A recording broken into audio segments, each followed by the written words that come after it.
पति बंटी एक कुली था। वो नदी पार से आने वाले पक्षियों के सामान को इधर से उधर करता था। एक दिन जब बंटी काम पर जा रहा था तब टुनटुनी उससे कहती है, अजी अपनी सेहत का भी ध्यान रखा करो। सभी किसी न किसी दिन छुट्टी लेते हैं, लेकिन तुम तो रविवार को भी काम करते हो। अरे पगली, अगर काम नहीं करूँगा तो घर कैसे चलेगा? तू तो माँ बनने वाली है, बच्चों का खर्चा बढ़ेगा। अगर काम नहीं करूँगा तो अपने बच्चों को अच्छी जिंदगी कैसे दूंगा? आपसे तो बात करना ही बेकार है। ये लीजिए पोटली, इसमें मैंने रोटी और चावल रख दिए हैं, समय से खा लीजिएगा। नहीं टुनटुनी, आज मेरी तबीयत कुछ सही नहीं लग रही है, कुछ भी खाने का मन नहीं कर रहा है। काम से आऊँगा तो खा लूँगा। बंटी बिना खाना लिए काम पर चला जाता है। टुनटुनी को क्या पता था कि बंटी से उसकी मुलाकात आखिरी थी। उधर बंटी बेहोश होकर बहती नदी में गिर जाता है और वहीं डूबकर मर जाता है। टुनटुनी भागी भागी अस्पताल जाती है।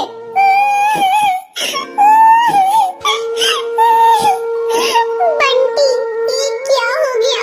सब कुछ एक पल में खत्म हो गया। अब ये बच्चा किसे अपना पापा कहेगा? मैं तुम्हें कई बार समझा रही थी अपनी सेहत का ध्यान रखो, लेकिन तुम तो मेरी बात मानते ही नहीं। अब मैं क्या करूं बंटी? समय तेजी से पंख लगाकर उड़ने लगता है। टुनटुनी एक बच्ची को जन्म देती है। एक दिन टुनटुनी के पास डाकिया एक खत लेकर आता है।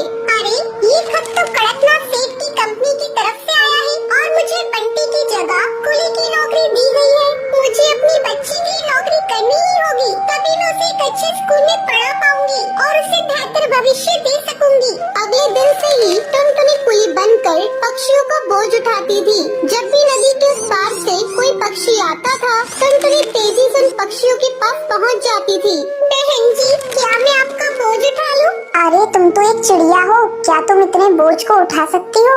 हाँ बहन जी, मैं सारे बोझ को उठा लूंगी। बहन जी, मैंने अपनी जिंदगी में इतना बोझ उठा लिए है, ये बोझ तो उसके आगे कुछ नहीं है। क्यों, क्या हुआ? और तुम ये तुम्हारी बेटी को साथ में लेकर क्यों घूम रही हो? तुम्हारे पति कहाँ हैं? वो नहीं कमाते हैं क्या? क्या करिएगा बहन जी, मेरी दुख भरी कहानी सुनकर रोज इस नदी किनारे पे कई पक्षी आते हैं और मेरी दुख भरी कहानी सुनते हैं, लेकिन कोई मेरी मदद नहीं करता। अरे तुम मुझे तो बताओ, मैं तुम्हारी जरूर मदद करूँगी। क्या बताऊं बहन जी, मेरे पति की मौत इसी नदी में डूबकर हो गई थी। उसके बाद से मैं यहाँ कुली की नौकरी कर रही हूँ।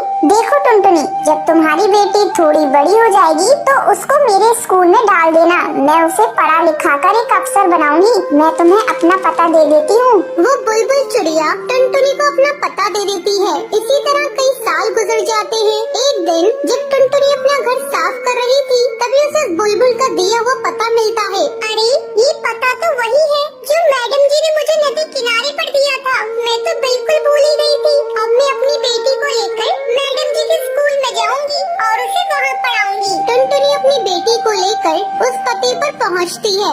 आओ आओ टुनटुनी, बहुत दिन हो गए तुमसे मिले। मैडम जी, ये देखिए, मैं अपनी बेटी को अपने साथ लेकर आई हूँ। मैं चाहती हूँ पढ़ लिख कर एक अफसर बन जाए, इससे मेरी तरह जीवन में संघर्ष न करना पड़े। हाँ टुनटुनी, तुम निश्चिंत रहो, मैं तुम्हारी बेटी को अच्छी तालीम दूंगी। तुम्हें एक दिन इस पर गर्व होगा। टुनटुनी अपनी बेटी का एडमिशन उस मैडम जी के स्कूल में कराकर निश्चिंत हो जाती है। उसे इस बात की खुशी थी, उसकी बेटी को उसकी तरह जीवन में संघर्ष नहीं करना पड़ेगा।